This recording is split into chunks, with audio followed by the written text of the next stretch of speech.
I'm going. I guess it depends on when you talked to him versus when I checked, but It was like right before the set came out. Like, okay. Okay. I checked like 3 or 4 days ago. oh, okay.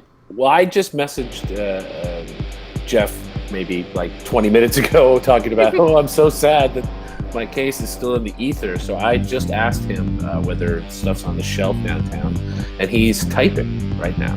Here we are, live typing. So we'll find out when it's we're just actually dot, on it's just camera. ellipses, open Is ellipses. that the main thing we're going to talk about on the show? Apparently, might get this product. I cleaned both my decks with a pressure washer this weekend. That was exciting. I built. I can't You wait said until Dex, they- so I need to kind of clean up my brain. You want to can't wait until my they- brain too? It's going to be great when they start previews tomorrow. Isn't that always how it goes? Generally, yes. If there's like we get some kind of preview out there, then I'll the take real it. one shows up like the day after we do it. It gives us a week to think about it. Or 6 Yeah. days. Yep. No, downtown is barren for stock. Is literally the message question they sent. How much did they start with? Like, who went in person and bought product? I don't know. Well, they said that they were sending it all basically up to the Vaughn. Yeah, because That Vaughn way is it's the shipping. shipping center. Yeah. Okay. that's Exactly. what- I mean, I'm But- fine to go to Vaughn. But I can have stuff sent downtown. By the way, that's what he's saying. If I Right. want to, Yeah, I no, can no. have him send some stuff downtown. So Tom, I Yeah. can do that for you if you want. Let me know. Yeah. He said message him tomorrow, so I can make that happen for you. It Sure. probably would take a day, but How I long haven't have you ordered been on anything else. there? So I'll take a case if it's yeah, possible. I literally might go over and buy a case while I wait for my case because I just can't take it. So before we kind of do the official introductions, I was kind of excited to find out this weekend. At Dolly's, we'd been tracking kind of a Heroclix league. It was the 1 week you showed up, Tom, was the week we started. Great. And, the whole thing was, like, based on attendance and, playing games. Like, you lose a game, you get a point. You win a game, you get 2 points. You win a tournament, you get an extra point. You get fellowship, you get an extra point. And my daughter won. Hooray! Nice. So she gets Nice. a free break. That's It was awesome. That's cool. Yeah, she's the look on her face. I was like, so, Alexis, you won. She's like, what? Was that because she just like drove everyone before her? Well, she went 3-0, I think, in one tournament. She went 2-1 in everything except for one tournament where she went 0-3. But there's only 4 weeks of tournaments we tracked, and she was the only one that was at all 4. There you go. And she got fellowship at one of them as well. So she was actually 1 point over second place. So, Wow. Cool. Yeah. How about Rock that? on. And done. yeah, that said, we are live on the Metal Lab, talking about everything else to fill as much time as we possibly can. I'm joined this week by Tom, Greetings, everyone. Mike, Hello. and Jay. Well, that was the show, right? Pretty much. Yeah, that's pretty much it. That was that. Yeah, it was me. Like, we get 1/3 of an entry from Jay, and we got 2 full entries. So yeah, we're done. And that's live. That's the Metal Lab. All right. Yeah, there's much in the way of news. There's not much going on. Everybody is slowly but surely starting to get their Justice League Unlimited from the first, apparently, shipments to the distributor. Hopefully more when the next set comes out. More people can get their hands on it. More stores can get their hands on it. And more tournaments can be run with it. Some locations are starting to open up. Ours is not. We are in the most populated area of Ontario, and as a result, we are naughty people and keep getting sick. So we have to wait a little longer. Which is, it's a shame, but it's the right thing to do. Yeah, exactly. Well, that's what happens when 10,000 people go to the park. Yeah, to everybody who crowded these parks, shame on you. I just want to play Heroclix with social distancing and a mask on. Yeah, like, you criticize Americans, but then they have that to point at. It's like, okay, fair enough. Just totally reminds me, guys. Remind me after the show to tell you a personal story about all that. Oh, all right, you got I it. know. Sorry, guys. Sorry, everybody home. I just thought of it, and I'm like, oh, but I shouldn't tell This them. is not first. a Metal Lab appropriate story. It might not be. Maybe I'll hit the But, record yeah. button afterwards then, and I think it's just more that it's very personal related. So just to keep Okay. things safe on my side of things, Fair But enough. yeah, it's pretty crazy in this town. Like we got a small pocket of people who are being cool, and we got another pocket of people who are not so cool. Yeah, I would say we have a pretty large pocket of people who are being cool, but it doesn't take too many to spoil it for everybody, as always. Yeah. all right. You mean who the wants- 95% of people not wearing masks? Yeah, those people are great. I mean, who wants to have some fun and talk about some Fantastic Four, shall we? Yeah, that sounds I fantastic. think that'll put us all in a better mood. Here we go. We waited long enough. We can wait a little longer. All right, Jake, get out of here. I'm done with you today. Is there like is there an eject button? Can we? You know what? I've been looking at a new chat streaming service that like it has all the connections to do like a cool windows and stuff like that, and then I could put him in the green room as kind of like a go sit in your corner, young man. Time out for me, yeah. Oh my god. So I'm gonna be looking into that soon. We can get rid of this Google Hangout stuff soon enough. All right, So, Game Trade Magazine, we have the first page here on display, Cosmic Clash. It was supposed to be, the orders were supposed to be, the starter was supposed to be April 2020. We all know how that ended up. And the set is supposed to be out July 2020. We'll see how that ends up. Jay, do you know what the updates are on that?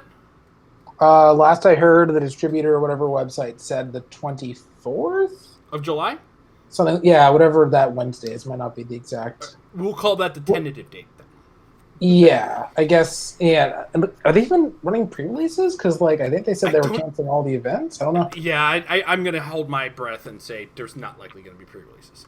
So we got a taste of a lot of things along the way. We got another picture of the Cosmic Clash starter. We have a couple figures, couple images that made it to the top of the page and the second page here.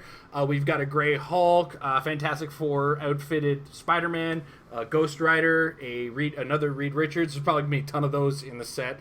An X-23, Black Panther, Silver Surfer, and it looks like the Fantastic Foundation, or Future Foundation. Future Foundation. Thank you. Yeah. And then, of course, at the bottom, the Galactus. That's going to be part of the prizing for a big multi-month event. So a lot of exciting stuff to look forward to. Hopefully we get to play that event. We can all hope. Yeah. Also, it looks like is that a Future Foundation Reed Richards in there as well? It looks like it, but... Yeah, they confirmed a bunch of random one-off kind of things for the prizing for that event. I think it was Silver Surfer Black and a Reed and an Invisible one. I can't remember what they were, but... Either way, it's a whole lot of exciting stuff, and I'm sure everybody is looking at us like, dude, we see that there's cards and dials on those pages. All right, guys, but we're gonna start not with a full dial, but with a third of a dial, or a third of a figure. We'll work our way up. See, we have the Super Skrull, and he's got the Frightful Four, Skrulls, Cosmic, Soldier, and Warrior keywords. I believe those are. That sounds right from what I remember. I don't have it in front of me. Yeah. Yes, you are correct. Yeah. Yes. All right. His real name's Clert. Love that. Yep. The powers of the Fantastic Four. This is a treat. It's Clert. The powers of the Fantastic Four. At the beginning of your turn, choose two. Super Skrull has elicited effects until your next turn. The Invisible Woman gives you Sidestep, Stealth, Barrier is free but only to generate one marker. The Thing gives you Charge, Impervious, and Close Combat Expert. Mr. Fantastic gives you Plasticity, Super Senses, and Giant Reach 4, and Human Torch gives you Running Shot, Energy Explosion, and a range of 6. He's also got listed the Skrull Team ability, and they have changed the Skrull Team ability. I don't know if this was the same in Captain Marvel. So no, it is updated since then. The one from cool. that was a super shape change just on a 6, which did not overlap. So this one is shape change, but only succeeds on a 6. If the character can already use shape change, instead increase the result of the roll for shape change by +1. So if you have shape change showing on dial, which as you can see on the picture, he has it on his 3 starting lines, you'll get a shape change on a 4, 5, or 6 instead of the usual 5 or 6. And it's funny when Jay and I were talking about this before the show, and my brain had not reset since Old World team abilities and stuff. This is how long since I've used a Skrull, because I was like, oh, that's awesome. That means you can first roll it and either get it on a 5 or 6, and then you can try and get it on a 4, 5, or 6. Until Jay reminded me, well, you only get single source things now, right? Yeah. You can't have both shape changes. Oh my god, that's how long it's been since I played a Skrull. Yeah, that's crazy. I think the math is better to get 1 4 to 6 than a 6 and a 5 to 6. I think it's slightly better than how it used to work. Yeah. Yeah. Go ahead. Well, yes, it is. Yeah. But I can I'll do the math for you if you'd like. Anyway, carry on. The math checks out. All right. Well, the 4, 5, or 6 is a 50% chance of a rollout. So the real question is, if you basically take a 1/3 chance, which is to say a 4 out of 2 out of 3 chance of not making it, and then knock a 6th off of that, do you get down to 50%? The answer is no. So in fact, your chances are better out of 4, 5, or 6. But exactly how much better, I'll find out. I think it's not trivial, but it's not that big. Yeah. Mm-hmm. Anyway, we have 3 starting lines on this Super Scroll, and I wish I could tell you what the first 2 cost. Right. Because they lovingly photoshopped the Galactus's flame on top of the top 2 point value. So we know for the bare minimum of 4 clicks with these 4 possible power sets that you can choose 2 of at a time, you'll be paying 50 points. Which, I'll let Tom go first. What do you think, Tom? Well, just first of all, let me confirm. It's a not quite 6% difference. So you're just under 6% better to have a rolled out on a 4, 5, 6 than you would be to get a rolled out on a 5 or 6 and then a subsequent rollout with a 6 only if the first one failed. Anyway, for 50 points, okay. There's a lot to talk about here, and I don't want to monopolize time with the 4 of us having something to say. So I think the one thing that really stands out to me about this guy is the fact that between having 2 powers on his dial natively on 3 out of his 4 clicks at 50 points, compounded by the fact that he gets between 2 and 3 additional powers per choice, means that he's such a giant pile of powers that it's really this is an interesting way around the fact that Outwit is as good as it is. You simply have so many things that there's too much to soak your Outwits. I think that he's an incredible economy at 50 points. I think his biggest fear is Pulse Wave, and if he starts to really take off in any way, then I think Pulse Wave may become even more popular than it already is, and it already is fairly popular. It's just harder to pull off now than it once was.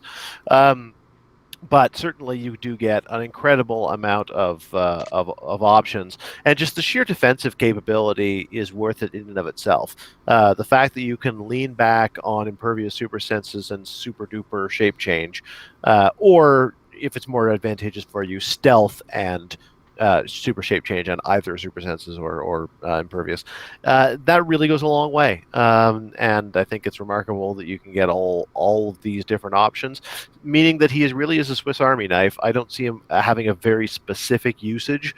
I mean, if ID cards were still around, I could certainly see him being a great ID character because he can focus on defense while calling people in and then focus on offense when the time comes. Without it, then I think that he's still quite capable and quite economical, but you got to watch out for that shape change or for that pulse wave, I guess. I'm not going to go any more specific than that. What does anyone else have to say? Right, Mike. Yeah, I mean, Tom definitely nails a lot of things with that. I love the fact that he does have a sort of that bit of a counter to Outwit by the fact that he's got all these powers spread out, and they're not coming from a special power that you could just pick and Outwit, and thus get like 4 things negated in one go. So yeah, it's really nice that it spreads it out, because I mean, ultimately, that's what Super Skrull was. He was a whole bunch of different powers. He really knew how to use the powers in balanced ways. So if you could just easily blanket out with him, I don't think he would really play how he should. It would be really great if we could see those points. In my head, I'm sort of working it out that it's 50, 75, and 100. It's probably That's where I was not. gonna go with it as well. That would be a good guess, I think. It kind of feels like it by the 2-click jump up, but it could be actually 50, 100, and 125. Who knows with them, but I'm hopeful it's 50, 75, and 100. At those point values, I think he's great. I think what's nice about him is he actually is a kind of a mid-tier, lower-tier fill-in attacker. Because he can do a lot of different things. Because you could spend 50 points on this guy, and he could start off just being a taxi by using stealth and some other defensive thing, so he can hide and bring somebody up and not be as afraid. Or maybe you play him a little higher up at 75 or 100, and now he becomes a sort of secondary attacker on your team. couple of great keywords there with Cosmic and Warrior. There's a lot of good stuff out there. We already know how much we love Eddie Guerrero. So here's another person who could sort of be a taxi for Eddie, bringing him up. We've got the Chase Thor, who's also Warrior. So Cosmic has already been a crazy great keyword. So I think what makes Skrull really nice is with all these different power choices, with a lot of good defensive capability and some solid keywords and point variables, he's a real good he shapeshifts to fit. He could be a square peg that fits in a square hole. He could be a round peg that fits in a round hole. He could be a triangle peg that fits in a triangle hole. Like, I think he really does bring a lot. He's never going to be quite a support figure. Like, he's not bringing Perplex, he's not bringing Prob, he's not bringing those things. But he can be either a main attacker, a secondary attacker, or a kind of a taxi, you know what I'm saying. He fits a couple of really nice niches that I don't think we necessarily had, and I'm excited for him for that. And who doesn't love shape change and super sense rollouts? This guy loves those rollouts. So yeah, I like him. All right, Jay. I guess the first thing I think is most of the time it's a little fallacious, or it's a bit of a fallacy to think that he has two options. Because I don't really see, unless you're going for a pure aggro turn, I don't see ever not picking Invisible Woman by default. Just because, like, for what he does, sidestep is enough, probably stealth is good, and the free barrier can be nuts. Like on a Cosmic team, if you have a traitor and a zero ring, that's 3 free squares of barrier return. That's just like a thing that matters for only 100 points. I like that. I mean, even at 50, he attacks enough to be like, yeah, he kind of does like carrying barrier, random plasticity. Like, he does enough, and then also just like kind of attacks as well. Even assuming only his 50 point is playable, that's still incredible. And it's kind of weird because Pulse Wave should be played more, but it's just not for some reason. So definitely think that the Cosmic keyword is the best way to go. And I also like that he has just enough options that any equipment just puts him over the top. Like, I like the idea of giving him, I don't know, Power Gem for Close Combat Expert, and then you pick the Giant Reach 4 or something like that. Or, I don't know, you get range of 6 by default with Human Torch, and then there's just a lot of random stuff you can do. I feel like he's probably a really good Exospecs candidate if you want, like, probably most of the time just to go for an aggro turn with, like, charge and whatever, and then just pick stealth, or just... There's just so much you can do. I feel like before what? I would argue that the Liar is also great because it'll give you that 10 range for mind control off the top, and then you just basically focus on defense with the powers that you're choosing. So you're basically just an extremely well defended mind controller for the points. Oh yeah, for sure. That's like one of the first things I thought of. Or you pick Nightbringer for default stealth, and then you just have all 3 rollouts by default. Yeah. Wouldn't also, if you put Remaker on him, wouldn't that then give him shape change all the time on a 4, 5, or 6? Yes, off his first click, yeah. Yeah, but I feel like if he's taking... I feel like I don't want to give him that, just because I feel like if he's taking a hit, they're probably... Like, his dial's not so long that he's going to survive. He may well not survive the hit. Yeah, he might survive 2 hits, but I don't know if it's worth it. Like, the poison's nice, but I just think that generally it's kind of weird because he's almost a jack of all trades and doesn't do anything quite right, but I feel like there's enough holes. I don't even want to call them holes because of how good he is for the points, but there's enough there that based on what team you have, you can give him something to just make him incredible. Well, and also, yeah, if he was 100 at full points, that would be quite viable. Well, here's the other thing, too. We know he's not a prime, so if he turns out to not be a unique, I mean, even 2 of these guys at 50 points... We'd already have a silver line on the picture if it was unique, wouldn't we? Or the silver ring around it? Yeah, it's not there. Well, there you go. So you could play more than one of these guys, and that's even a viable option because, I mean, you could be playing one at 50 points and make him more of the aggressive attacker. Put a Remaker ring on him and have him picking Mr. Fantastic and the Thing all the time. And now he's got a Shape John of 4, 5, or 6, a Super Senses, and an Impervious. That's pretty cool. And the other one could be the one that's more like the Invisible Woman. So even that potential, like a 50-point two 50-point versions of him on a warrior team. They're flyers, so they're great taxis. Like this Super Skrull, I think there's a lot of utility to it. Mm-hmm. Yes, there's a lot of play potential. He's a jack of all combat trades, I think is the best way to put it.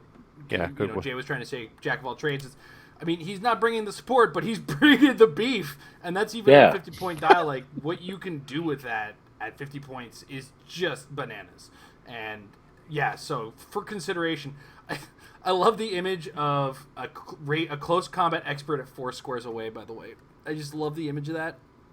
Yeah, like the Marvel vs. Capcom, like flaming fists with the stretching. Yeah. Yeah. It's good times. I think, well, he's just, for 50 points, he's just hard enough to kill that your opponent has to deal with it. Like, they have to basically commit several outwits. Like, your opponent is going to have to put way more work into him than they should have to. And that alone is probably perfectly reasonable. And I do love that there is it's not a supreme, but there is the Black Widow Tradecraft token. That's the elephant in the room about this. Because that almost feels like the Steve Rogers. Like, I feel like that's another version of Pulse Wave that kind of has to get mentioned for picture power characters in this case. But again, if she finds some other way to use her outwit, you still have shape. No, you don't have shape change anymore because you outwit shape change. Yes, it's true. Well, yeah, a 100-point character can adequately shut down this 50-point character. Yeah. That's true. But, I still think you get an awful lot for that value. And depending on what the top point value are, that's where the parity kind of gets questionable, I think. Right. So I'm hoping that with an entire set, we'll be fine. Or there'll be something. Well, yeah, if you're playing him at 50 points and Chase Black Widow is coming over and worrying about spending her tradecraft tokens on taking out your 50-point Skrull. Perfect. Yeah, right? Like, that's got to be working. She'll just get assaulted by the other 50-point Skrull, and you'll still be points even. Yeah. Look at that. All right. I think we talked about this enough. Yeah, exactly. The thing is, we started with the super rare, and the next couple just don't have that kind of depth. And the first you are so wrong, but we'll get there. Yeah, I think we should go in backwards order of rarity. All right, then I will go to She-Thing. You've just made my life a little harder because I don't know how to backwards control tab. She-Thing, she's got the Fantastic Four, Frightful Four, and Monster keywords. She's got the Frightful Four trait, If You Don't Want Me. Unique modifier. Friendly characters with the Frightful 4 keyword modify damage +1 when attacking only characters that share a keyword with them. And she's got a special movement power on her first 3 clicks, which is coming after those that hurt me. Leap climb. When She-Thing uses it after resolutions, she may make a close attack. She comes in at 75 points. She is indomitable, and she's got that movement power in her first 3 clicks, like I said. And then it's your pretty standard bruiser type character. What do you say to this, Mike? Well, make sure I'm not muted. Okay, you're good. I mean, she's pretty standard fare. Obviously, that movement power is pretty cool because an 8 movement, leap, climb, 11 attack, and 4 base damage is nothing to sneeze at. So sure, that's okay. But I think she's what we've seen a million times before. She's a bruiser, not high defense numbers, easily outwittable, easily killable from a distance. What is that? 1, 2, 3, 4, 5, 6 hits, 6 clicks, and she's dead, right? Yep. Yeah. My brain today. she could KO herself if she's holding a heavy object and somebody's got to hit. An 8 movement, leap, climb. Oh, I'm getting some weird. I'm getting you again. I know, that was really weird. How did that even happen? I don't know. Anyway. I'm checking for extra windows open, but there aren't any.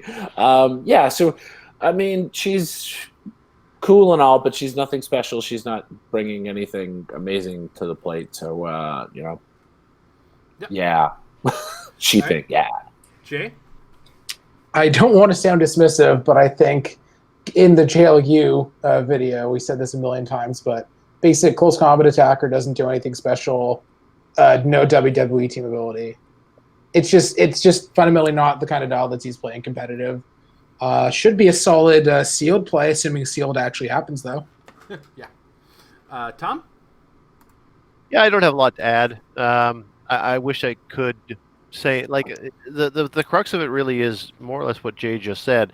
There's nothing bad about this piece from a sheer what can it do on the board perspective, but sort of the basic toolkit of any competitive team is all it takes to really stymie her. Whether it's whether it's a keep away, whether it's using outwit to lock her down, whether it's just nuking her before she can do anything, or whether it's using some other way of preventing her getting around. So, the reason why this type of piece just isn't viable in Modern is that the types of things that you're just bringing for a modern competitive game are the types of things that can just carve through a dial like this or completely stymie its effectiveness. So, as Jay said, very viable in competitive, probably viable, or rather, very viable in sealed, very viable in like a casual setting if you just want to kind of have a bit of fun. And I think it's a fine representation of the character, and it's nice to see Battle Fury up front. You don't see a lot of that, but none of that makes me really want to play it for any reason other than I only get 10 pieces to build with. Yeah. I mean, everything about this dial design and the power design reeks of sealed, and that's okay. I mean, uncommons, like, this is a potent uncommon for sealed. It's a shame you can't use the object in the leap climb attack without it be too broken in that case, but like, even the Frightful 4 ability, the way it's very carefully worded, is like, characters with the Frightful 4 keyword get extra damage if they're attacking somebody who shares a keyword. So the hope is that, like, they're either fighting other Frightful 4s, or the Frightful 4 that they're going to put in there are going to have enough keywords. I think we've already seen it with the Skrull, that kind of match up inside set. I mean, this it's a Fantastic Four set. There's going to be a ton of Cosmic in it. And this character has Fantastic Four to boot to go with the Frightful 4. So, like, there's going to be a lot of situations, I think, where if they have this Frightful 4 trait, it is going to trigger, because there's going to be just enough in the set to kind of make it work. But as everybody else has already said, yeah, this is not going to be one of those competitive pieces. This is going to be one of those pieces that we kind of look at and go, cool and sealed, great in like a little casual game where I'm playing Frightful 4 versus Fantastic 4, and heck, me and Amber might even include a video with that, but I'm not seeing much in competitive for her, like, again, because she is very likely to get blown out of the water. There are ways to make her work, but you're kind of forcing that, and it's up against, like, probably better 75-point characters. Yeah, it's like, why would you want to? Is the answer to, yeah, I could make her better. Why would I want to? All right, and now I got to backtrack, so we got to show that I'm just using Windows here, guys. All right, but last and not least, but in the common slot, Invisible Woman. She's got the Fantastic Four and the Lady Liberators keyword and Celebrity keyword as well. In the beginning is the first trait. Invisible Woman increases her attack total +1 for each 4 in her finalized attack roll. So if you roll like 2 4s to get an 8, that's actually a 9 now. And then plus whatever your attack might be. Form the new Fantastic Four is the next one. At the beginning of the game, you may replace up to 4 friendly characters with the same number of characters from your sideline on their starting clicks. All replacement and replaced characters must have the Fantastic Four keyword and different names. The total points of the replacement characters can't exceed the total points of the replaced characters. And she's got a special defense power on her last click. Guess what? It's defend and stop, but only if another friendly character with the Fantastic Four keyword is within 4 squares. She's also got the Fantastic Four team ability. It's 4-click dial that starts with an 18 defense with defend and has telekinesis with 4 range. Jay, sorry, that took a lot away from that. I am very happy because this is by far, out of the 3 characters we've seen so far, this is my favorite, which says a lot, right? Well, put up your hand if it's not your favorite. Well, before you even look into anything, okay, fine, it's my favorite. Celebrity keyword is awesome because that's a thing. Just the dial alone, like, even if you discount the traits, stealth, TK, and hand, like, it's all good stuff. But only 40 points can carry.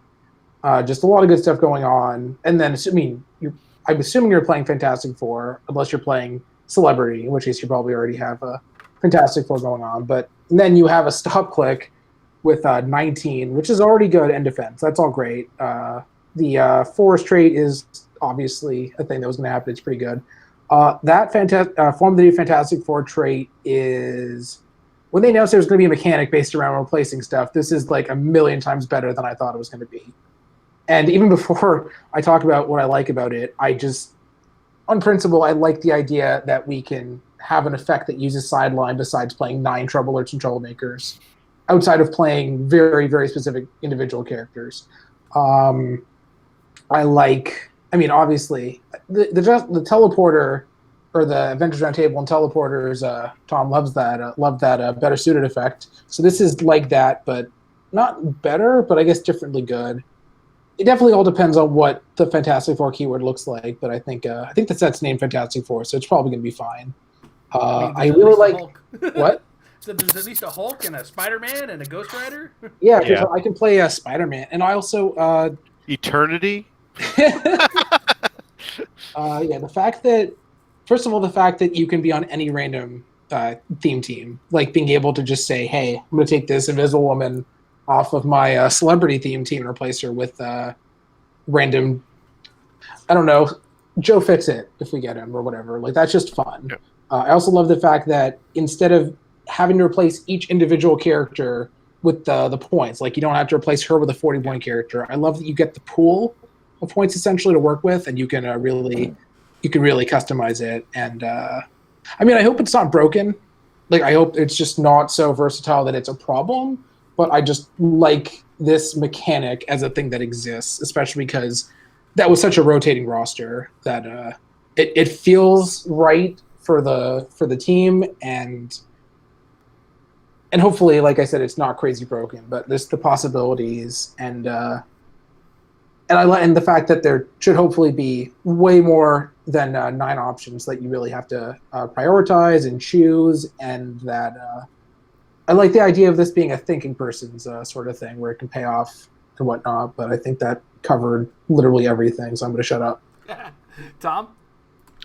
I echo pretty much everything Jay said. I really was a huge fan of the whole switch out things effect with the teleporter / the round table back when that was a thing, and I always thought it was one of the most underutilized ways of utilizing that particular resource. So it's nice to see some other version of that coming out. I really like the idea of customizing your team off the jump, and for all the things Jay said, it's more versatile than you might expect. Like you don't just replace a character with another.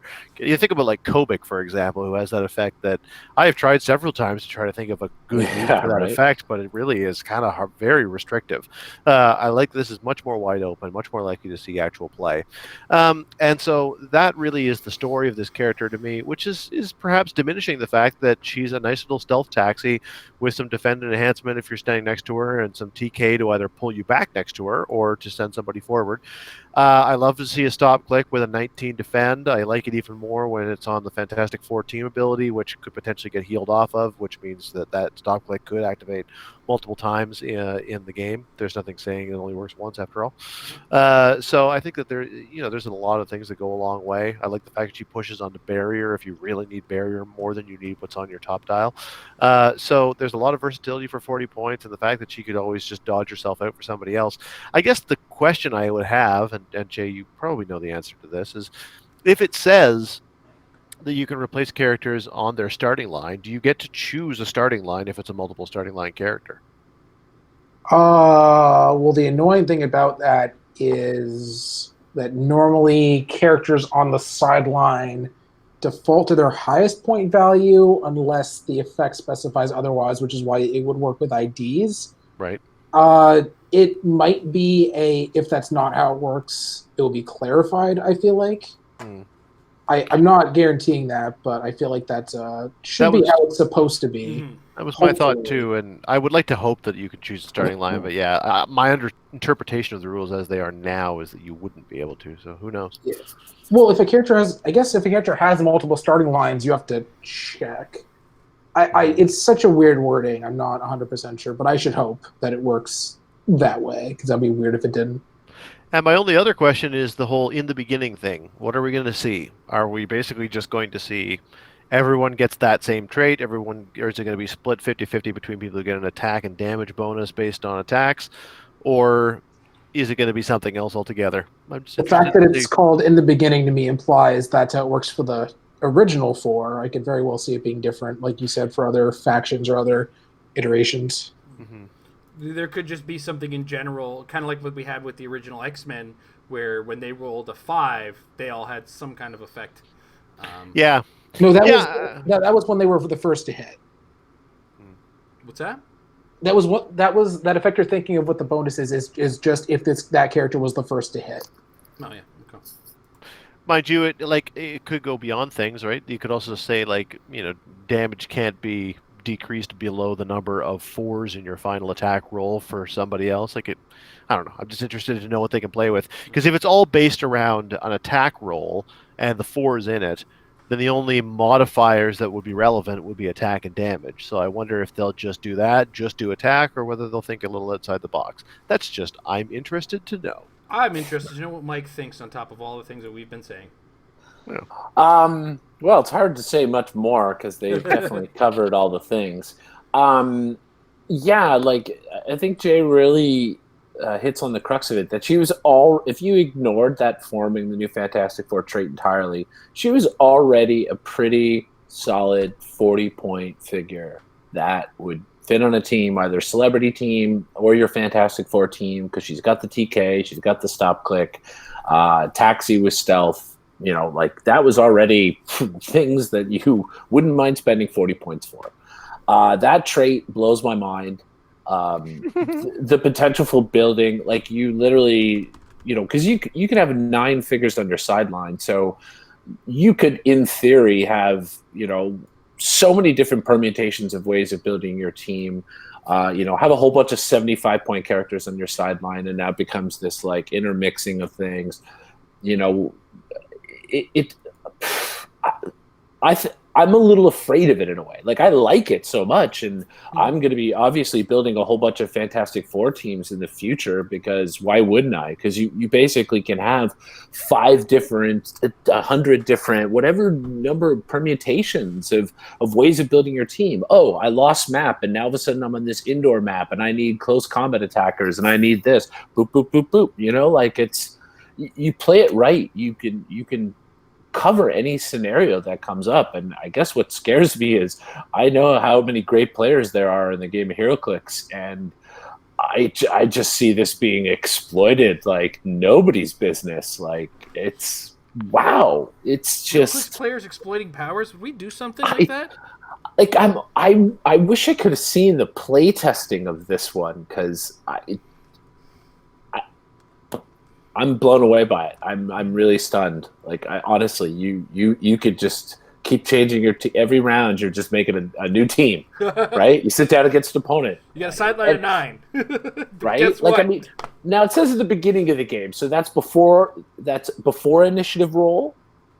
No, that's after initiative. That would be after. Yeah, that's after setup. You get to see their team. That's what I mean. So you've literally picked the map, all the stuff set up on the map. You know where they're going to be, and then you rearrange what figures are actually on your team. It's the best, just like the round table one. It's crazy to me. That's crazy to me. So I'm excited for it to use it, and I'm afraid to play against it. So and you're also preemptively overwhelmed for yourself. Yeah, Analysis wow. paralysis. Welcome to Heroclix. Well, but on the flip side, I'm going to be building with Fantastic Four keywords, so it'll at least limit that pool. But yeah, the permutations of things, because really what you should be doing is build a team and then build all these other teams using Fantastic Four stuff, and then see how they overlap, and then figure out what your pool is, and then that's the best way to play it, right? That's totally what you do. You just keep. Oh, I can't. I'm wow. The potential is. And she's common. She's common. Everybody's getting one. Everybody's getting one. You get an invisible woman, and you get an invisible woman, and you get an invisible woman. That's where they're going to get you. It's okay, the invisible woman's a common one. All the other ones are going to be your primes, your super rares, your... Sure, that's fine. The Amazo team-up card. but still, it's the fact that this is it. Everybody get ready to play against the invisible woman and friends. Yeah. It's happening. Wow. Well, who knows if every character with the key, or almost every character with the keyword has it. It'll be interesting to see what the. I mean, we already saw the cheat thing without it, but I don't know. I mean, and the fact that they all have to have different names does at least put some restriction on it. You can't just trade out your choice of Human Torch and your choice of Mr. Fantastic, etc. They're certainly, it's not quite that wide open. Still really good though. Still. Yeah. It's like, I'm going to change my thing for the Human Torch. Wait a second. Hold on. What's going on? And then, when I don't think we mentioned it in depth, but Jay did briefly go over, the points on each character aren't going to matter. So if, like, I got 2 75-point guys, but I got a 100-point guy on the sideline that is ready to bring it, Mm-hmm. Absolutely. That's I think the one of the main benefits of it is the ability to not only change your team composition, but to also change your team sort of what shall I say? Not genre, but like focus. Sure. Yeah, you go from style. tentpole to balanced to right. That's what I'm trying to get at. the swarm. Yep. It's crazy. It's so good.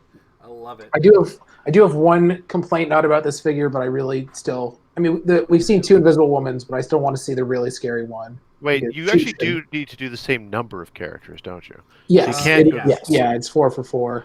Okay. Yeah, so so you could the same number. Yeah. so you could switch out a 50, like 2 50-point characters for an 80-point and a 20-point or something. Yeah. So you could step up in that way, but That's 2 75-point characters for you 100. can't just Yeah, vulture. 100 and a 50. Yeah, exactly. Yeah. Also, doesn't it say can't exceed? You could also undershoot it if you wanted to. For sure, I think you Up to absolutely 4, right? would want to keep that in your back pocket because it's very hard to make the points line up in this game, as we all know. I also just realized there's like a weird-ish scoring thing because like normally if you replace something and you can't have the replacement, it's you score the higher, but then you're replacing a bunch of stuff for a bunch of different stuff. That's gonna be weird. Yeah, there's no Like if you replace, like you replace Dear 120. Update this rule. I don't know. If you replace like a weird number with like something really small and something really big, and then they only score the really low thing. I guess you can also play it to underscore. Like if you know you're gonna get alpha, you can like shimmy things around, like turn 150 at 2 characters into like 50 and 100, like was previously said. So their scoring capabilities are weird. There's just so much potential. It's almost scary. Remember when ties were determined by the lower point team?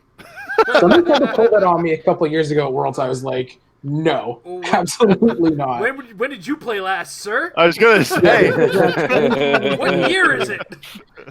Yeah, well, because So, if you had the lowest points on the team, you had the least survival points at one point. Yeah, it was like a 0-0, and he was like, "Well, I'm going to win automatically." I'm like, "What?" No. I mean, if he was playing 15 years ago, then yeah, he's absolutely correct. Yeah, exactly. But because the year was not our year of the Lord 2005.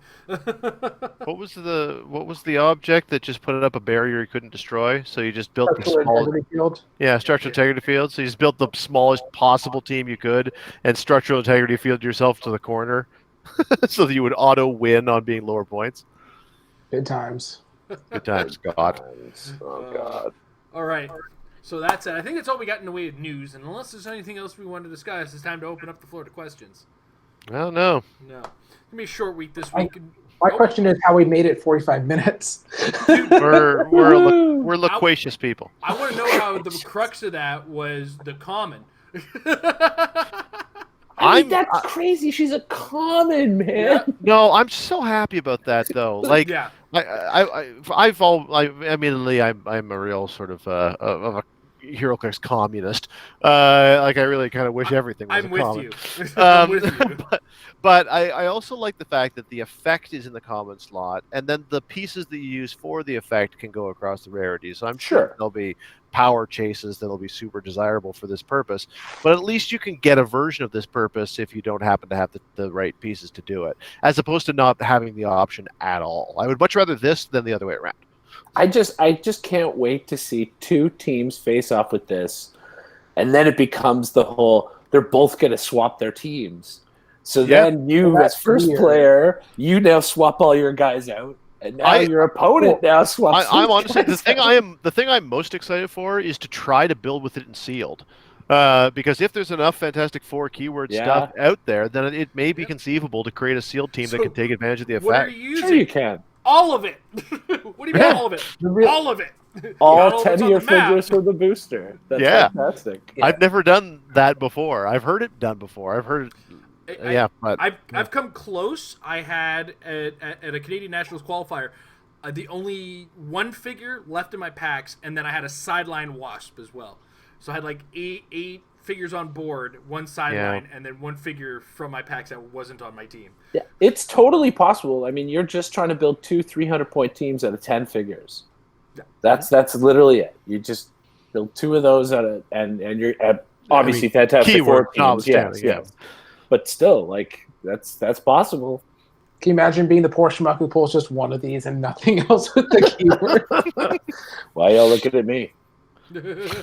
Well, or like just one of these and one other Fantastic Four piece that costs 50 points. 100% my power move.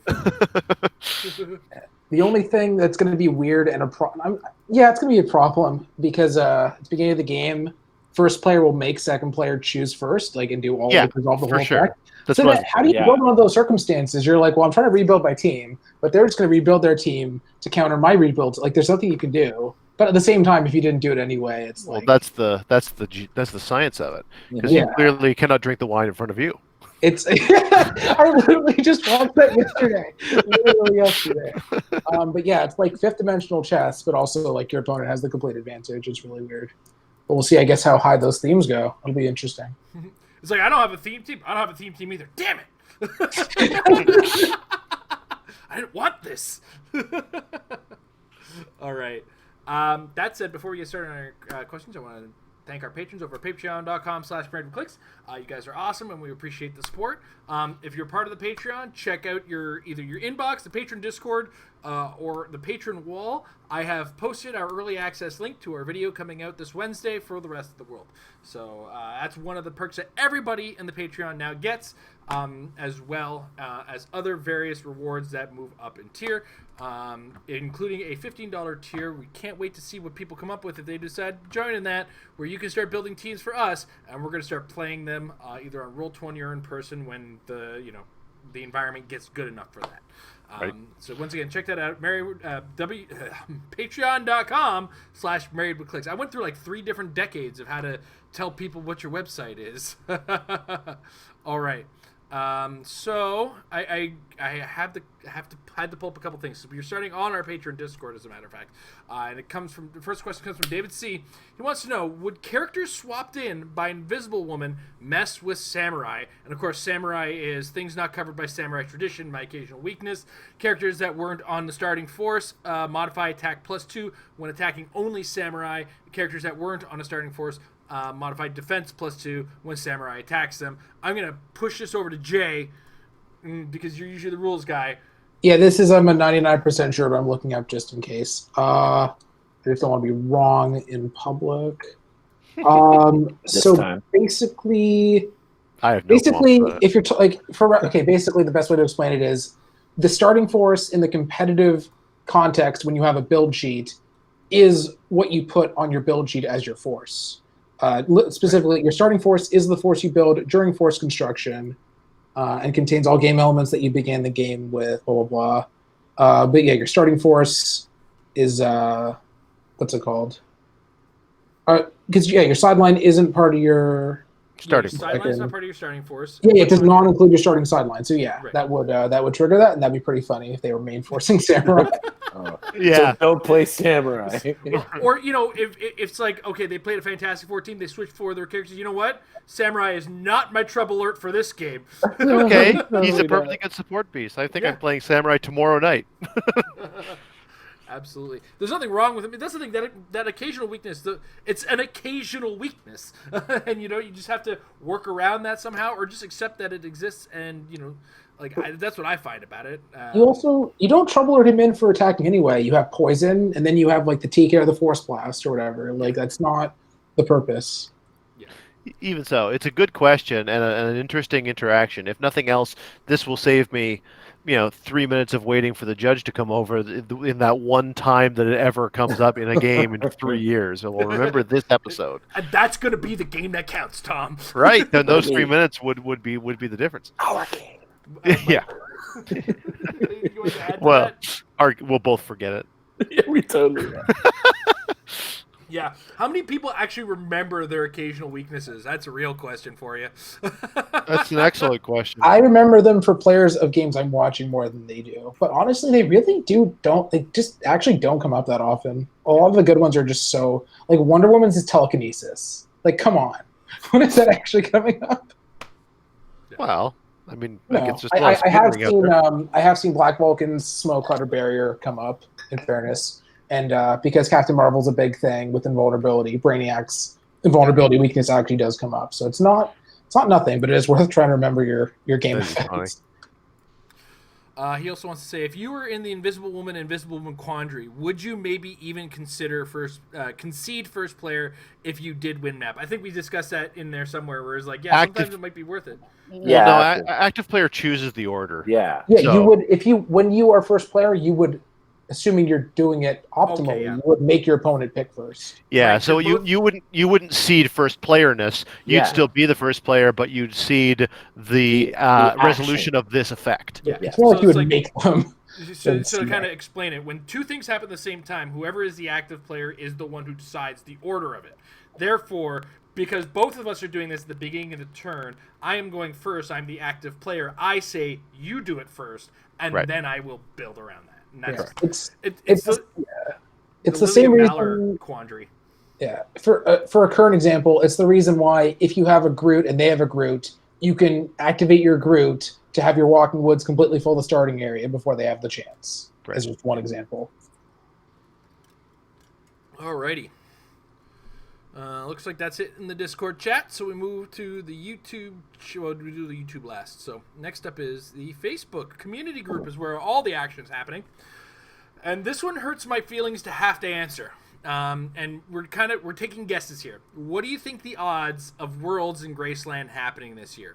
Do you think it's 50-50, 60-40, 30-70, 70-30? Like in which, and just kind of state what you think is the likelihood. I'm putting it 30-70, not likely going to happen. Personally, Can we guess? Do we know if they're committed to a time frame before we give our odds? It has a current date of Yeah. is it September? October? I think. October. I'm pulling up that article. 1 second. I'm pretty sure it's October. It was, Hold Canadian Thanksgiving weekend. Yeah. Yeah, October 9. Okay, go on. Carry on. Okay, so This is I'm a fun putting it game. 30-70, unlikely to happen. Like, so it's 37 in favor of not likely to happen. So 70% chance it's not going to happen. And that's what I think it's gonna be. What do you think, Tom? It also hurts my soul. I'm afraid that my answer is going to be, I think there's a 60% chance it'll happen, and I think there is a very small chance that we will be able to attend it. All right, Mike. Yeah, I mean, Tom really hits on the crux of the issue, is that it's a two-part question, because as Canadians, just because the event happens, it doesn't necessarily mean they're going to let us fly down there. Yeah. I lean more towards Jay's number. Really, in my head, I was thinking about 70% chance it's not going to happen. I would do everything in my power to change that number, because that was the thing I was most excited for this year. It was such a hoot last year. I was even tempted to do the Graceland tour again, even though we did it last year. But I don't know. I miss John Stamos' voice in my head, and it was a ton of fun. And carrying that iPad around.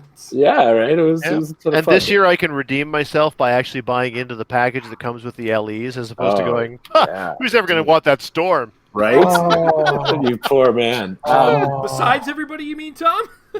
But unfortunately, I think the odds of us being able to fly there are like 10%.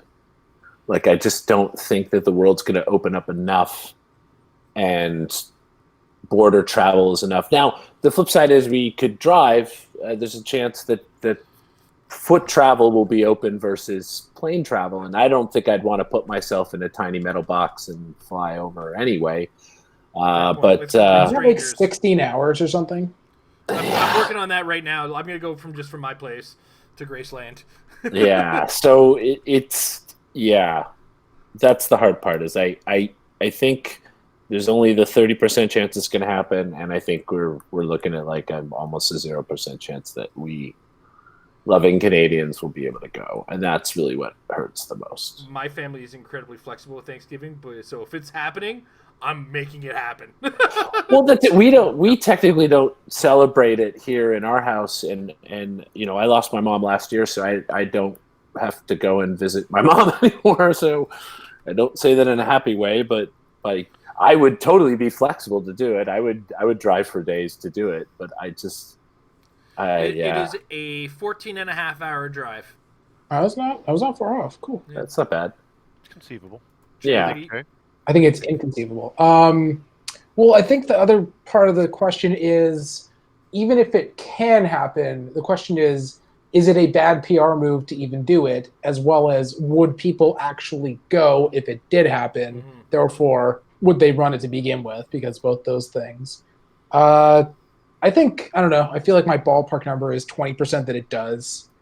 Boy. But there's just so many other concerns, like will people have the money? Will, is it still a bit of a risk? It's just, there's just a lot going on there that I think it's hard to say, but I feel like way more unlikely than likely to happen, unfortunately. Yeah, I think that's the big thing. So many of us are just like, I want it to happen so bad, and it is October. So, like, there's still that window where there could be a vaccine. Things could be kind of back to that place, or there could be just enough measures that WizKids could set in place where it's just like, look, you're not doing it if you're not in this or situation. I feel like it's just not there for us. I mean, or for just in general. I mean, I want to be more positive, and I'm still like, I still act like it's gonna happen. I still plan on building competitive teams like it's gonna happen. I don't think it's inconceivable. I don't.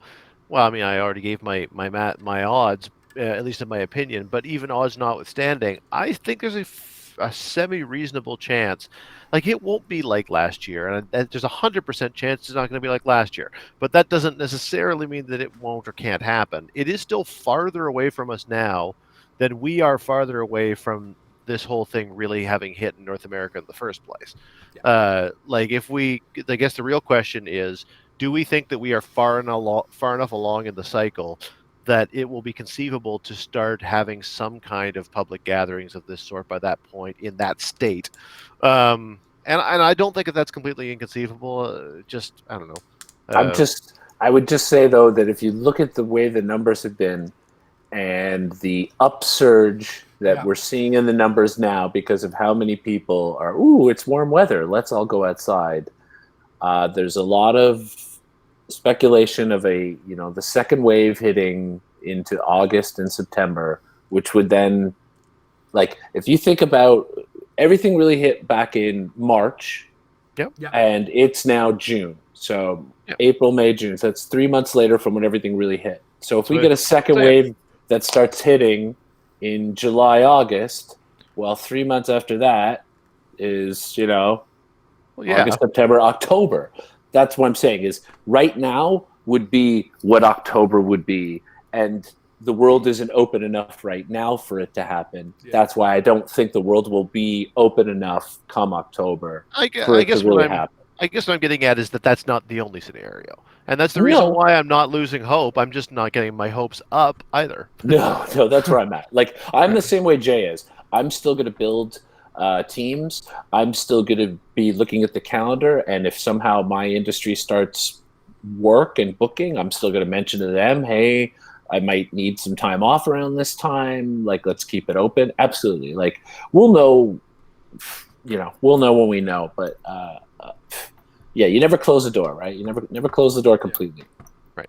Yeah. I guess the other question is, how much confirmation lead-up time do they need to book it, confirm it at all? And then how much would they need to make it viable as far as confirming it, like as an announcement? I think the announcement has to come in July just because of all the traveling that is required and all the pre-booking that is required. And last-second cancellations, right? I think August should be the latest where they turn around and go, we're canceling this. We can't. In the case of that, they might be able to pull off a better cancellation policy because of the whole WizKids, NECA, whatever ties to Graceland. Maybe, I don't know, because it's not like it's a random hotel. So I don't know. I mean, they're not they're, and I say this with all due kindness. They don't have an impeccable track record of giving a lot of advance notice about events, and so because that is true, I would not put it past anybody to make a late announcement that it is happening, and then see how many people will scramble, and then again, can't rule it out. The hard part for them is like Jay mentioned too, right? It's the cost versus what they're going to recoup. Because this isn't part of another event either, right? Like this isn't like being attached to Origins or something. This is a straight up, it's just us.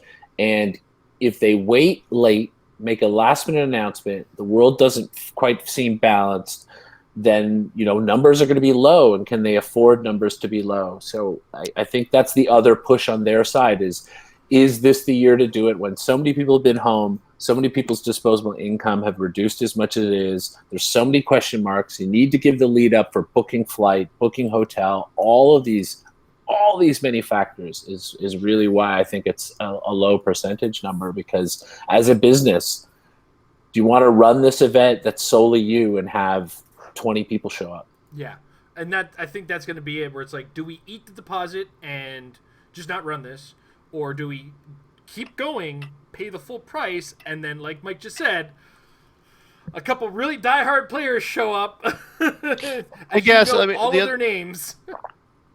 But then again, the other side of that coin is, to what extent is the cost of running it flexible in a world where those who have venues are doing what they can to try to encourage things happening at those venues again?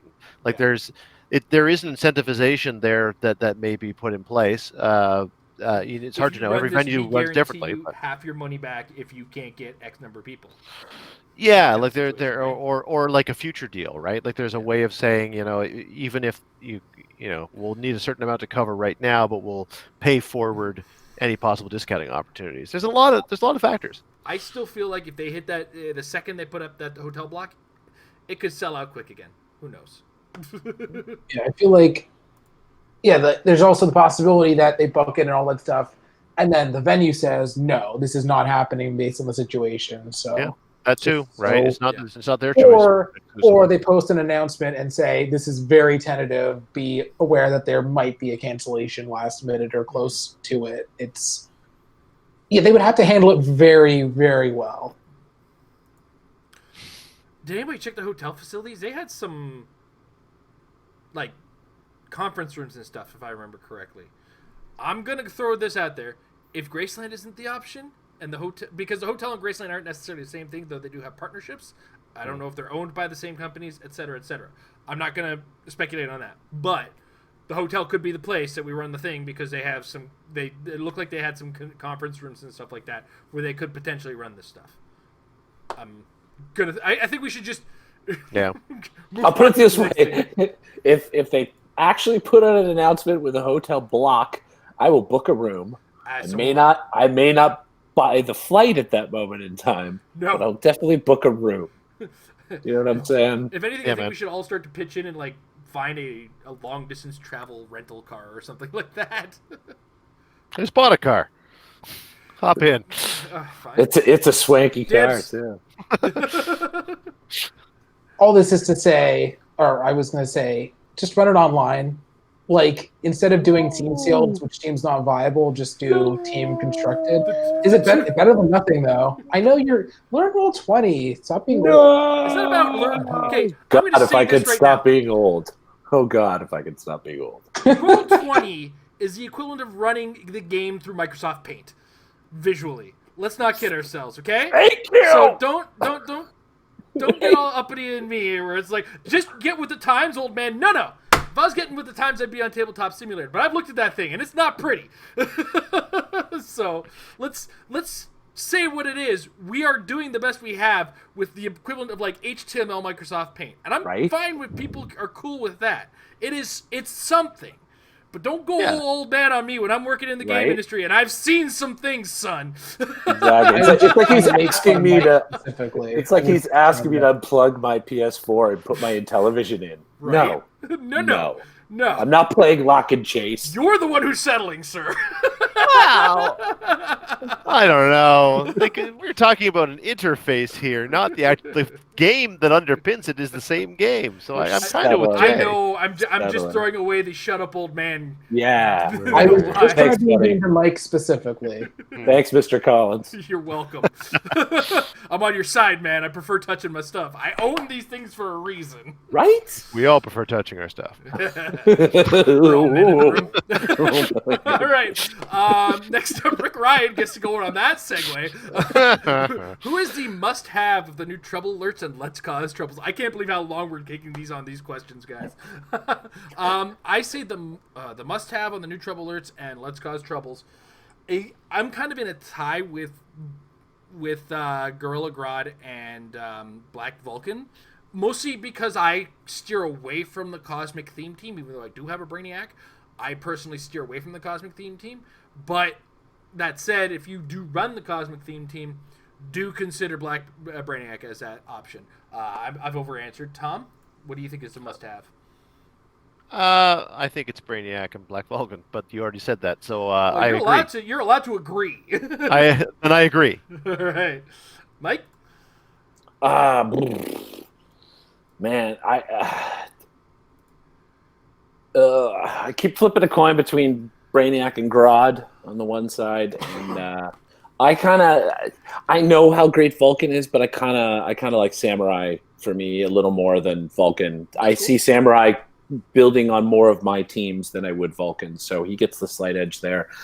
And I think I'll because of that I give the slight edge to Gorilla Grodd because I've been building more teams where Ruler could work for me, and I do think that his trait with the tokens and penetrating damage has a greater chance of firing off than Brainiac's. Do you know what I mean? Like, I feel like there's more instances where people are going to take advantage of hindering terrain and trying to hide in hindering terrain than being on elevated terrain. Yeah. So that's kind of why I'll give those edges there. All right, Jay? Brainiac is in very, very main forceable and sidelineable. I like him a lot, especially main force, just because the maps that he is good on are just oppressive. Like King's Tomb. Pretty much anything on that map that you want to interact on is elevated. And he also has phasing to maneuver around there really well.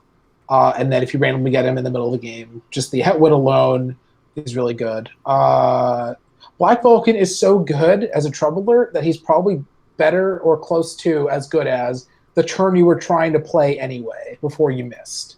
Like, against, I don't know, like if you pop him in and he, like, penetrating poisons, even one single hook character, and then penetrating energy explosion.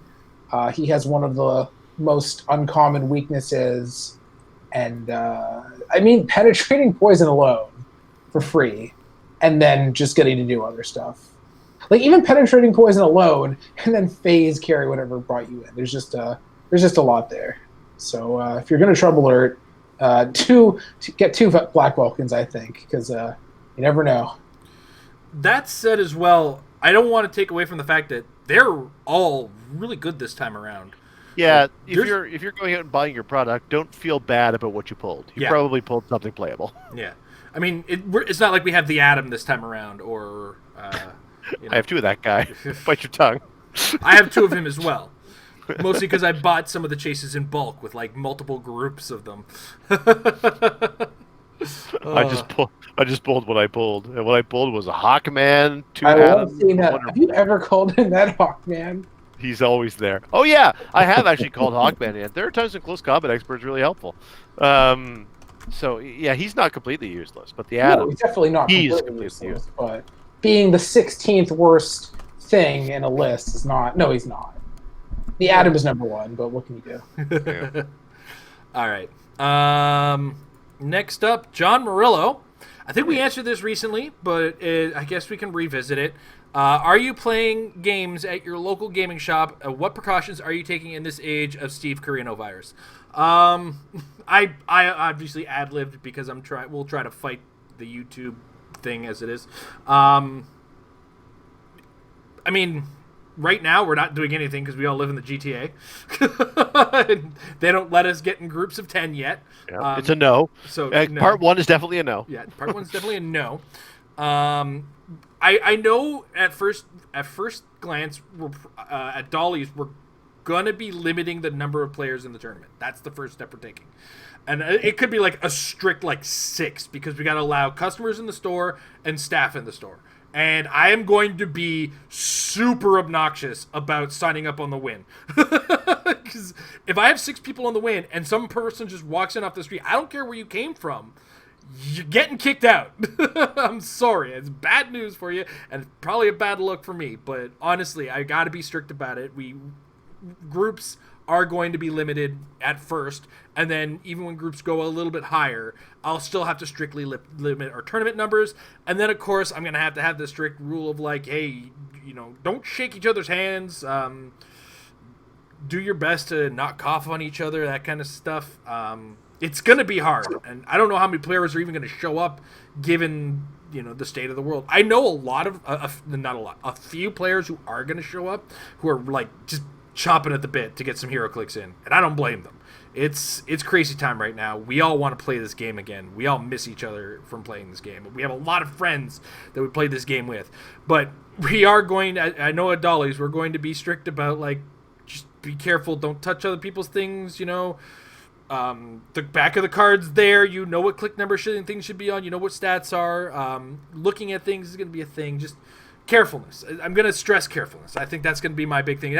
That's coming from a running a tournament. So, Tom, you as a player, what do you think you're going to do?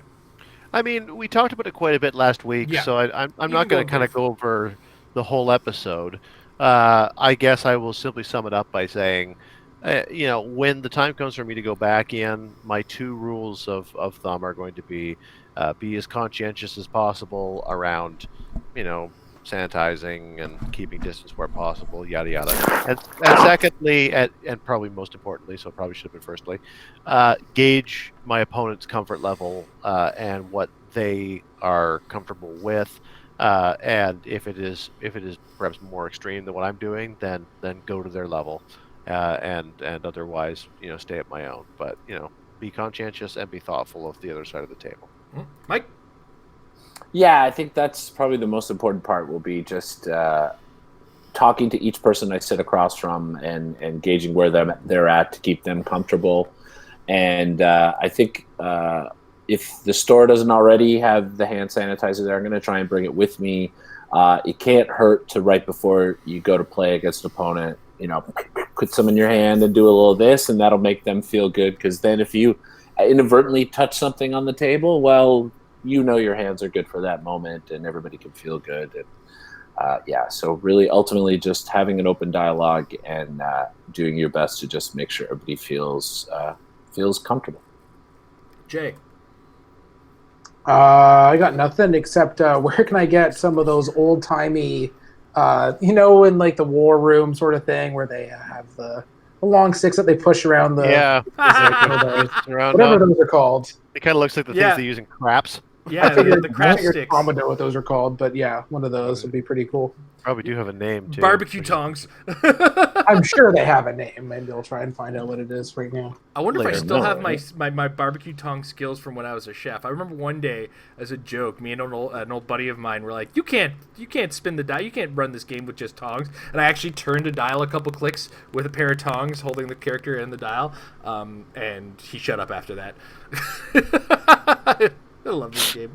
I love some of the old stories. Feels like a Pyrrhic victory at best. I mean, I was losing in tournaments at the time anyway, so it was the moment win for me, personal win condition. George Himes, how important is it to include Deadpool the Duck on a possible meta animal theme? I'm gonna let Mike take the lead on this one because I've been kind of letting him go a little too late. Sorry. I was looking up the name of that stick. Deadpool the Duck on animal theme teams. How vital? Yeah, how vital is he? I have to now look at him to determine why he would be so vital.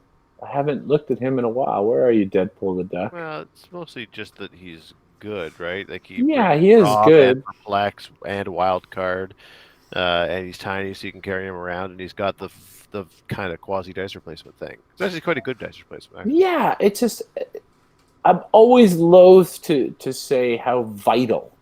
You know what I'm saying? Like, I don't know what other. It depends what you're building. Hey, he's got animal keyword. He's got dial manipulation. He's a solid piece. So sure, why wouldn't you put him on there? He's probably top 5%, 10% of figures that have animal keywords. So yeah, a great figure to put on the team. Vital? Well, again, it all depends upon what you're building. So yeah, that's the answer to that, really. All right. What do you think? What do you think, Jay? I have built a little with animal recently, and I feel like it's one of those keywords where there are so many other better options that it's kind of like the robot keyword, where there's just so many things. Even if something is really good, there's like 20 other things that are insanely good, sort of thing. So, and even that, it's just too hard to pull off. I think to think of it as any sort of dedicated strategy you're going towards. Like if there was any way to attack friendlies with him, that'd be pretty cool. But yeah, unfortunately, it's not quite there. And even if you could pull it off, it's still not so fantastical, amazing that committing to it is a thing that I would do. But so I guess the answer would be not. I guess it could be important if that's what you want to do, but I wouldn't say it's essential to any degree. Just to be clear, Jay, you're saying pulling it off. You're talking about the fact that the dice replacement requires continuity tokens, and you only get them by attacking, and so that's what you mean. Yeah, it's just it's the payoff is pretty respectable, but given the fact that it's already so hard to pull off, I would say it's not essential. Yeah, I have to quickly add on. Now that I've got to look at his dial, also he's 85 points. To be honest, I would look at Lockjaw before I'd look at him. Right. You can call him Storm. Oh wait. But you know what I'm saying, right? Like, yeah, for sure. Yeah. Like 75-point Lockjaw on an animal team is bringing a hell of a lot more to the table than this guy at 85 points. So also dupe. yeah, there you go. You got dupe. yeah, I mean Dupe, Lockjaw, I forgot dupe had animal. Oh my Taxi God. Lockjaw, Wendigos, Gurton Old Lace. Yeah, dupe's some only decent- 60 points. 500 Grodd, so you fill in get your maximum theme team. Help. Ghost Rider chase thing. The big Mammoth one? No, don't play that thing. I want to see somebody play that thing at full against like Jason playing Doom at full points. Oh my That would be a God. silly game. I'll do it just for the hell of it. I'm getting too used to this Doom at 300 points, man. Of course, he's great. Come on. I just want my. I want my defenders together. All right. Do believed. Wow, we got through the Facebook. Now we get to go through the chat. Thank God, everybody's got lots of questions, and we just need to talk. Apparently.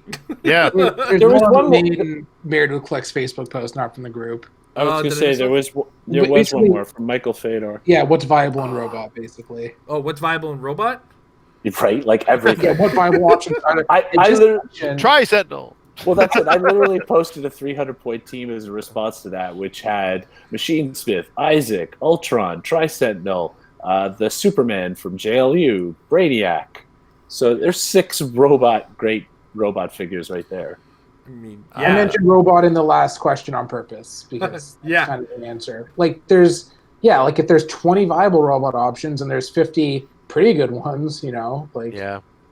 And of course, like Jay said, you can fill your team with Grods in the animal. You can fill your team on a lighter budget with the Supermans from JLU. So I think I've got 5 of those so far. I need to get a few more, I think. Yeah. Even if you want to maintain Highlander for a Mazo, you still have, you can play 10-point Brainiac, 10-point Superman, Tri-Sentinel's only 30, 25-point Sentinels. Does a Mazo require Highlander? I thought he required no sideline except his stuff, didn't he?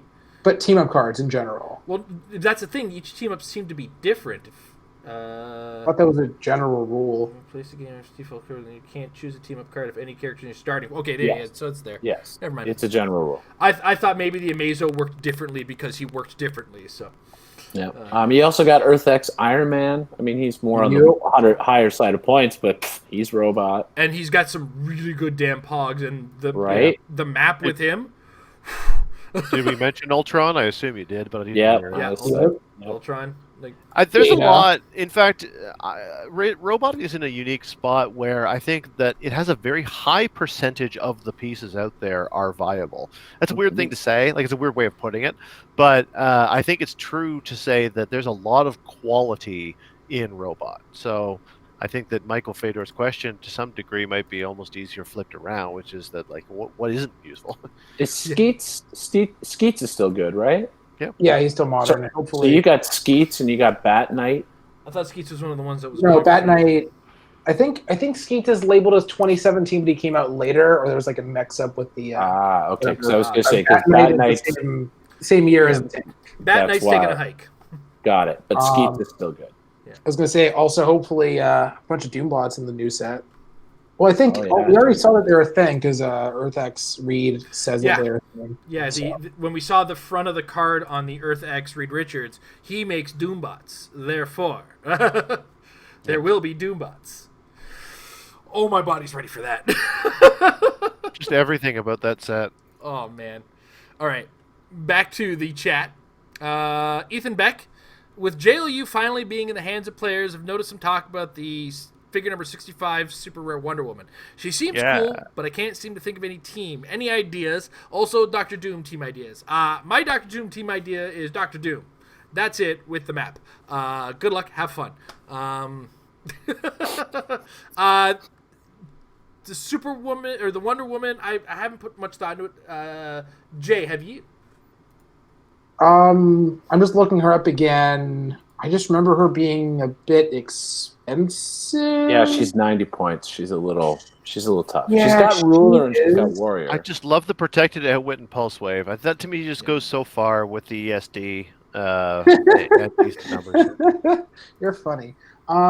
Yeah, it's I don't know, like being a bruiser, like yeah, like she can be a 21 from range, and like the trade is good, but like also ruler is one of those keywords. There are so many rulers.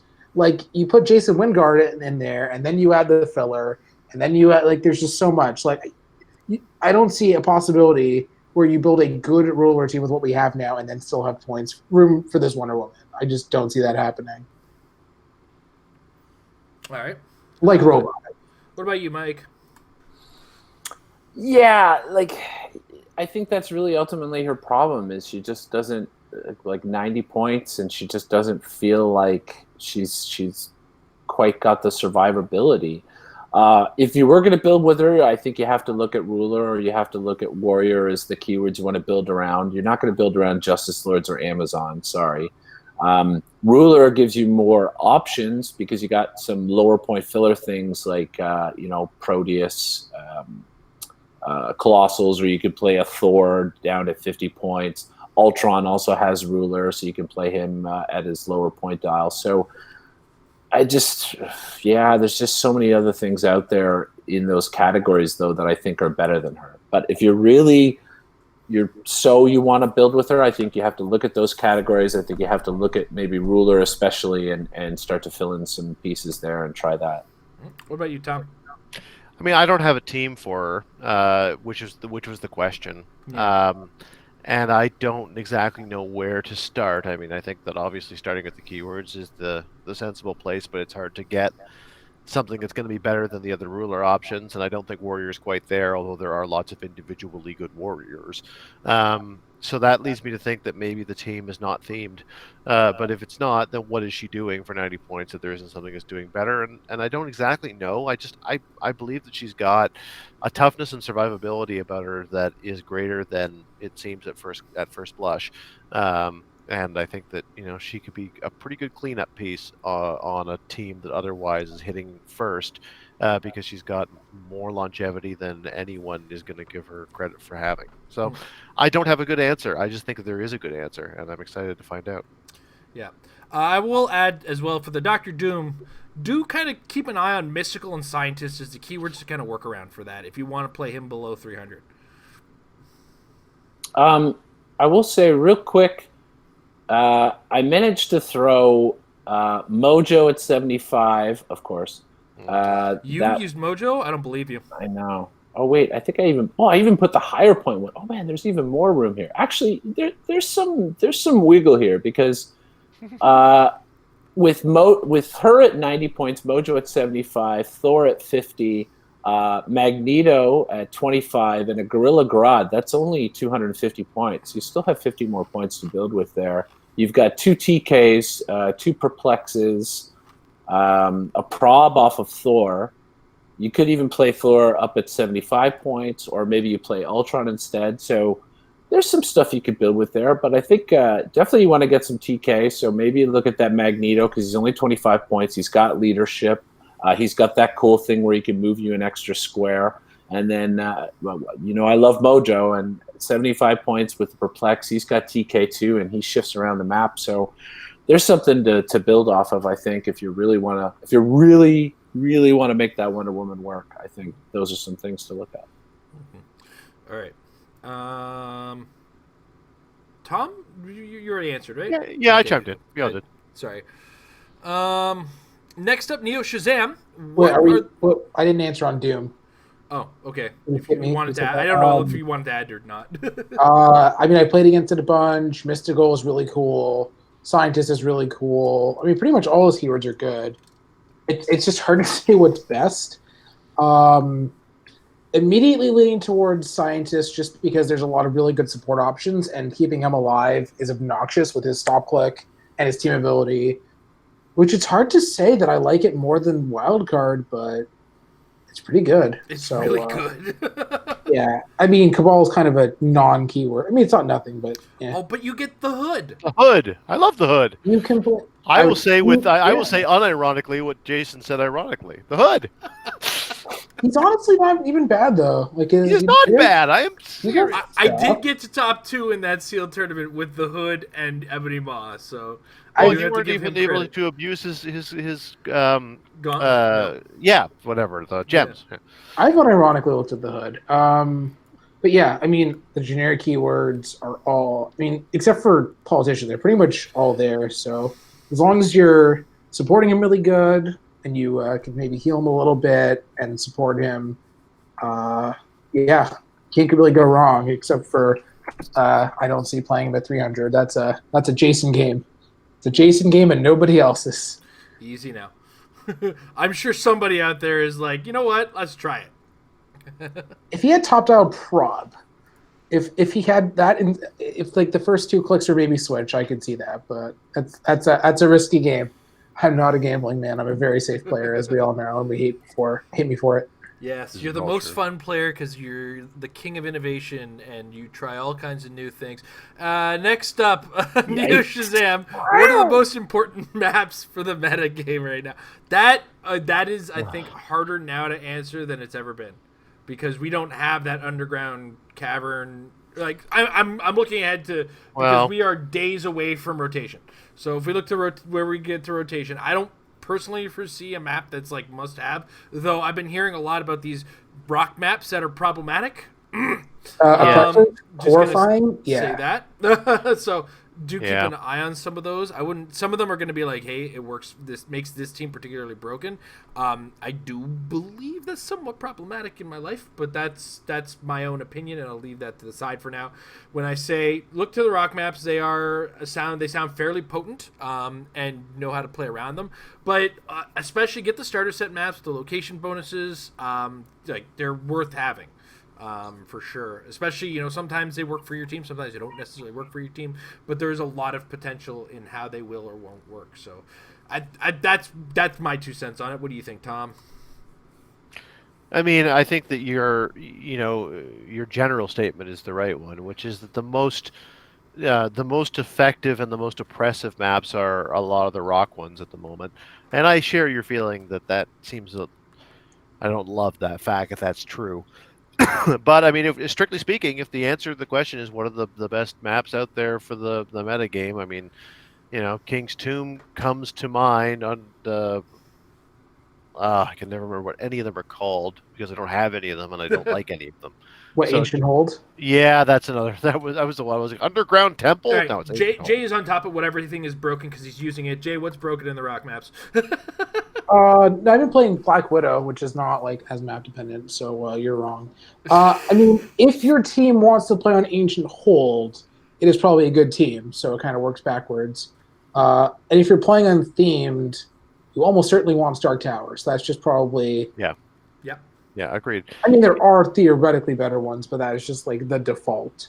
Also, go get the WWE maps. Yep. If you just want to try to suppress the effect of terrain, they're really good for that.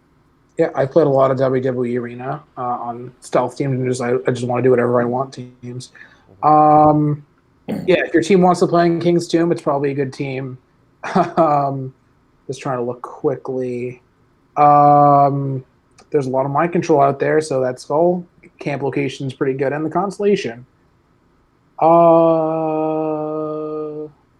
Yeah, I mean, I know people who would say that Ancient Hold is the single best game element in Modern. So, and yeah, all the location bonuses have their place to some degree or another. So can't really go wrong. And if you want to visually confuse your opponent, you can play them on the 4 points map, which is not as bad on the grid format that you would do online, but in person, it has there's a rainbow, and the red completely overlaps with the elevation, and it's impossible to see. I love it so it's much. so bad. It is the most 4 points thing you can come up with. Yeah, I mean, it also has Southampton on it, so it inherently sucks. But what can you do? Mike, was there anything you wanted to add to that, or? No, I got nothing. All right, then you get first on this one. Oh, damn it. Tony Canavino, it's okay. This one's not as strategic. This is actually more opinion.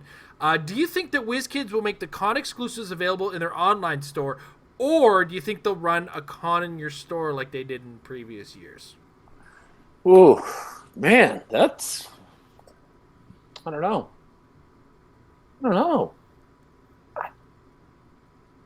I feel like the first option is the better option because, again, we're already... not quite looking at a lot of events maybe this year in store, or events that are going to bring a lot of people in store this year, so it's not the best avenue to get it out if that's the plan. If you're trying to get a distribution of it, I think the first option would be a better choice for them.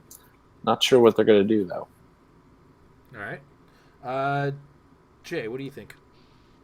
I certainly know that if they do it, they need to avoid those previous Shumagarath problems. It was they would put them up on eBay and then they would be gone from eBay. And about that span of time that I was saying that sentence.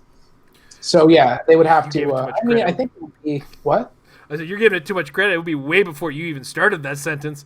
It's already gone, and it's gone. But I mean, probably not the prizes as much as the purchasables. But yeah, I mean, I don't see why not. If there's a situation where there's nothing else in person this year, it'd be really weird if we started getting 2020 stuff in 2021. But yeah, I can definitely see it being viable just with some sort of limits on how many can be purchased and some reasonable shipping method to Canada. That would be nice. I don't even know if they ship here to begin with, but who knows? Send it by dog sled. Tom?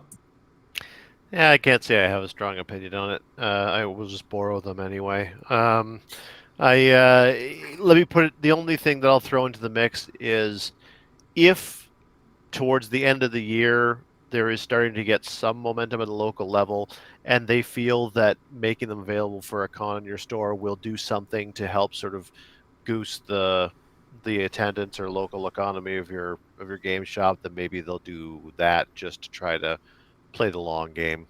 But I really don't know. I have no way to make a prognostication on that. Yeah. So Tom, your general philosophy is lie, cheat, steal, and borrow.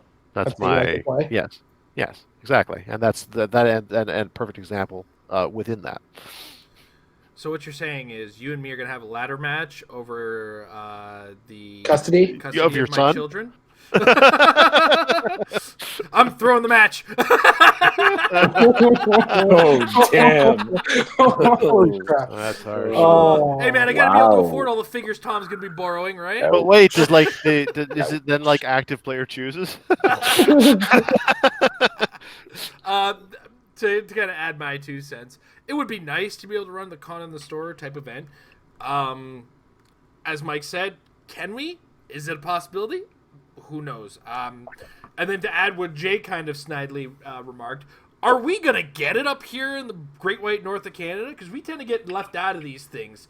And that, I don't know if you can hear the tone of my voice. It's a little obnoxious when it comes to that kind of stuff. So, would calling the store be nice? It would be fantastic. Would it like to come up north? I hope so. Because if that's what we got to do instead of, getting the big tournaments this year, I'd be game for that. If that's what we have to do instead of, going to Worlds, okay, cool. Instead of Canadian Nationals, fine, we'll run a con in our store type events or whatever. Maybe even if, there's enough interest, that kind of thing, we'll hold some kind of super event at the community center down the street.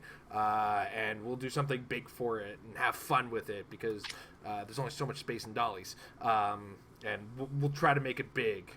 But that said, the online store, as Jay said, is such a pain in the butt because, and I don't want to call them this, but the general name for them is the scalpers. And when I use scalpers, this is in the online world of online purchasable sales that are limited. They'll sit there with bots or prearranged scripts that are constantly polling these sites, waiting for the thing to become available. And then it opens up like multiple windows and purchases all at the same time. And I don't want to have to write one of those things.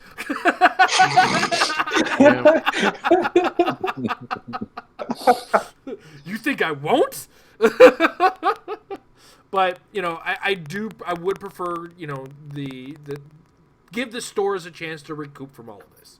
And that would be a great way for WizKids to be like, hey guys, we love y'all. Here's something to help. Because a lot of stores have been hit by this. And it would be a really good gesture towards stores to let them get a chance to get something from all of this. Just something extra on top of what they're already trying to run. Yeah, I already know of at least one store that I would go to. The store has multiple locations, but one of the stores in Las Vegas, unfortunately, had to close one of the locations. So, yeah, help those stores out, please. And Emily in the chat, thanks for just increasing my blood pressure a little. The WizKids store, the online store, has increased what they're offering. Like, bricks of Heroclix were available. Cases of Heroclix were available. Guess where they don't ship? Argentina? Canada. Puerto Rico? I thought so, but I wasn't Cambodia. 100% sure. I mean, it probably ships to all those other places, just not Canada. So we're moving to North Ireland? Because they're too damn pretty. You can't move me there. I can't stand the "don't start your cars around this guy" jokes. Little IRA humor. Sure. All right, you know what? I'm done with today. I'm officially done with today's episode. We're also done with questions. So I want to thank everybody for watching live. I want to thank you, Tom. Thank you, Mike. Thank you, Jay, for joining me on the show. I also want to thank our patrons over at patreon.com/MadeWithClicks. You guys are awesome. I love the support that you guys provide us. And we're looking forward to anybody who wants to jump into the Patreon and start building teams for me and these crazy wackos here. We want to see what you have and want to play it. And just have fun with it. So we're looking forward to that. Also want to thank our sponsors over at MajesticCCG.com. Check out the Apex Insiders for $3 a month. You get access to some of the great brains in the game of Heroclix. These are the guys that have been keeping up in the world of Roll20. And, they're very accomplished players. They're really good at what they do, which is playing Heroclix and beating guys like me around in the game. So check them out. Again, MajesticCCG.com/Apex. MajesticCCG.com/Apex-Insiders. Whoa, my brain wire is just crossing, and I'm gonna say, guys, it's getting time. It's getting close to getting those figures in hand, getting to play with people. But the Roll20 is still out there. Come up with some ideas. Come up with some teams, and hopefully, for something in October or something ahead, you get some practice. Because practice will make your teams better. Have a good night, everybody.